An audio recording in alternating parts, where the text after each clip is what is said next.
Eh bien bonjour à tous et à toutes, c'est Failor. Aujourd'hui on se retrouve pour une nouvelle vidéo et aujourd'hui j'ai le plaisir de vous parler d'un sujet qui me tient quand même à cœur. Ça va être un sujet pas hyper long mais voilà, j'avais envie qu'on en parle ensemble et tout, il n'y a pas de problème. Euh, En gros, ce que je voulais vous parler c'est de l'hypersensibilité. Alors je suis désolé si j'ai un peu la voix cassée vite fait. J'ai l'impression en tout cas. Parce que je suis sorti un peu hier soir et du coup, bon bah voilà, le fait que vous savez, vous chantez et tout à Val et du coup, bah, vous perdez un peu votre voix. Donc bref, je vais essayer de faire mon mieux quand même aujourd'hui.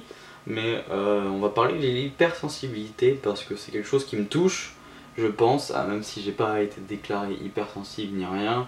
Mais je pense vraiment que, en tout cas, je suis plus sensible que la moyenne euh, dans, euh, dans mes émotions, dans ce que je ressens, etc. etc. Et bah, du coup, j'avais envie un peu de vous parler un peu de mon expérience là-dessus, sur ça, parce que ça peut être cool de vous en parler justement, je pense. Peut-être qu'il y en a qui vont se reconnaître aussi en regardant la vidéo, donc ça peut être intéressant d'en parler. Et puis, faut aussi, je pense que c'est vraiment un sujet qui est un peu méconnu, quoi, du coup. Il y a très peu de gens qui. Enfin, beaucoup de personnes ne savent pas qu'il y a des gens qui sont hypersensibles. Et du coup, c'est dommage. Je pense que ça peut être intéressant d'en parler, en fait, tout simplement, pour voir un peu. En gros, je pense. C'est quelque chose de psychologique, l'hypersensibilité. Mais en gros, c'est vraiment une maladie, normalement. Moi, je pense pas être 100% de ouf, tu vois. Genre, je pense être vraiment plus que la moyenne. Euh, C'est-à-dire que je suis pas quelqu'un qui va forcément s'en battre les couilles de tout, même si j'essaie de plus en plus et j'essaie vraiment de changer ça aussi. Mais en gros, là ça s'est pas mal calmé depuis ces derniers temps et tout, depuis ces dernières années on va dire, mais avant j'étais vraiment hypersensible et d'ici 3 ans, c'était vraiment le cas. Par exemple, tu ressens en fait les émotions ouais, beaucoup plus grands que les gens en moyenne, tu vois. Euh, Par exemple, moi je suis quelqu'un de très angoissé, on va dire, entre guillemets en général. Pas trop stressé, mais assez angoissé. Je peux faire des crises d'angoisse très rapidement. Euh, et voilà, par exemple, ça rejoint un peu ça. Enfin, genre, tu sens les sentiments et les émotions plus fortes que les autres. Donc s'il va y avoir un mouvement de foule, les autres ils vont se dire wow, il se passe quoi, et toi tu vas le ressentir en 10 fois pire, tu vois. Tu vas pas se sentir bien et tout. Donc voilà, c'est un peu ça peut se rejoindre là-dessus. Enfin moi je pense, tout ce que je dis dans cette vidéo c'est de mon point de vue, c'est ce que je pense moi en tout cas évidemment. Moi ce que je ressens moi aussi.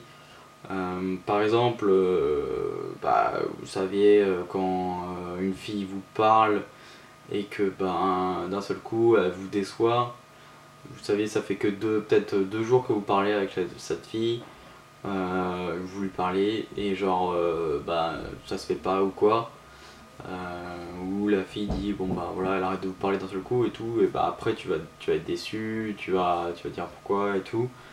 Il y a des gens qui vont s'en battre totalement les couilles, par exemple moi c'est un truc qui va me toucher vraiment et que je vais être en mode mais pourquoi et tout, je vais y penser la nuit. Voilà, par exemple les disputes en couple, pour des gens ça paraît hyper anodin et ils s'en foutent un peu, bon, là ils passent à autre chose et tout, machin, mais moi ça peut m'empêcher de dormir la nuit, ça peut. Vous voyez ce que je veux dire? Ça peut vraiment m'empêcher de dormir la nuit si j'en ai pas résolu le problème, etc. Tu vois. Et c'est un peu ça, c'est un peu rejoint ça. L'amour, quand j'aime quelqu'un, on va dire, je pense que j'aime vraiment énormément, tu vois, genre quand je suis vraiment amoureux de la personne, je l'aime vraiment la folie, tu vois. Sinon, j'ai du mal à aimer la personne parce que je me dis que je l'aime, mais bon, c'est pas la folie non plus, donc voilà. Donc au final, je suis pas sûr de l'aimer vraiment et tout, enfin, ça m'est déjà arrivé beaucoup de fois aussi. Euh, donc voilà, après, il y a tout ça, en fait, on a le sentiment vraiment plus décuplé que les autres. Et moi, je pense vraiment être plus atteint que la moyenne là-dessus. Parce que voilà, quand il y a des trucs, quand il y a quelque chose qui me touche, ça me touche vraiment fortement quoi. Ça me casse limite, tu vois. Genre ça peut vraiment paniquer ma vie, mais ça peut bien me niquer pendant au moins quelques temps, tu vois. Alors qu'une personne anodine, personne de une personne, tu vois, et ben ça va, bon, au bout de 1 ou 2 jours à peine, en mode ouais, bon, c'est bon. Ou alors elle s'en bat carrément les couilles, et du coup, là, c'est tant mieux pour elle. Mais moi, je sais pas, j'arrive pas à vraiment m'en foutre là-dessus, et les sentiments, ça. Je sais pas comment dire, en fait, c'est super dur à expliquer comme sentiment, mais quand on ressent du dégoût pour quelqu'un, on va le ressentir hyper fort. Quand on ressent de la tristesse, on va vraiment être dans un gros bad mood. En général, c'est vraiment soit je suis content dans ma vie, je suis super heureux et tout va bien, ou alors c'est vraiment l'inverse, tu vois. En fait, c'est assez extrême, quoi, genre dans tout. Euh, Moi, il n'y a pas beaucoup d'entre-deux, on va pas se mytho entre. Enfin voilà, c'est soit blanc, soit noir, tu vois. Et donc quand je suis dans un bad mood, bah, c'est vraiment un bad mood de ouf, tu vois, qui va vraiment me mettre au fond pendant plusieurs jours. Donc voilà, c'est un peu ça, l'hypersensibilité, on va dire. Enfin moi, de mon point de vue, c'est comme ça, en tout cas que je le vois. Et c'est vrai que c'est assez chiant. J'essaye depuis de plus en plus de me créer ma protection, on va dire, tu sais, de se créer un bouclier pour que euh, les actions des gens me touchent de moins en moins, on va dire, tu vois. Genre que je sois de moins en moins affecté par les actions, que je sois pas dégoûté par quelqu'un ou une trahison, que ça passe moins mal. Pareil, que ce soit amoureuse ou amicale. Voilà, tout ça j'essaye de me protéger en mettant un bouclier. Mais ce qui fait que du coup, ben, tu te donnes un peu moins dans ce que tu fais, tu vois, dans le sens où bon, tu t'oses pas être à 100% en amour, par exemple, parce que bah, t'as peur à mort que derrière il t'arrive quelque chose et que tu sois au fond, tu vois, vu que justement tes sentiments sont ultra décuplés et tout.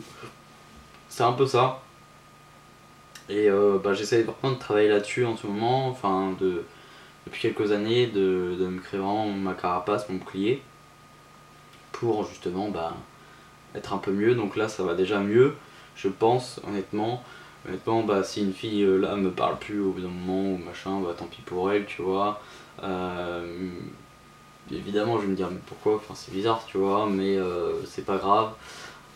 J'arrive à passer assez vite aux choses suivantes, tu vois, par exemple, à me remettre assez vite dans le bon chemin maintenant, à force d'avoir eu plein d'expériences qui étaient assez fortes au niveau des sentiments ou autres. Et ben quand tu vis ça, et ben après, bah écoute, tu arrives plus facilement à faire abstraction et voilà, à passer à autre chose, je pense. Donc voilà, je pense que c'est vraiment une courte vidéo, mais c'était important quand même que je vous en parle parce que c'est quelque chose qui me touche aussi. Et je pense que je suis peut-être pas le seul non plus, donc n'hésitez pas à vous manifester si vous êtes pareil que moi dans les commentaires. Voilà, c'est super intéressant quand même. Vous pouvez également bah, du coup mettre un pouce bleu à la vidéo, vous abonner si ce n'est pas fait. Et sur ce, moi je vous dis à la prochaine. Allez, ciao, bye tout le monde.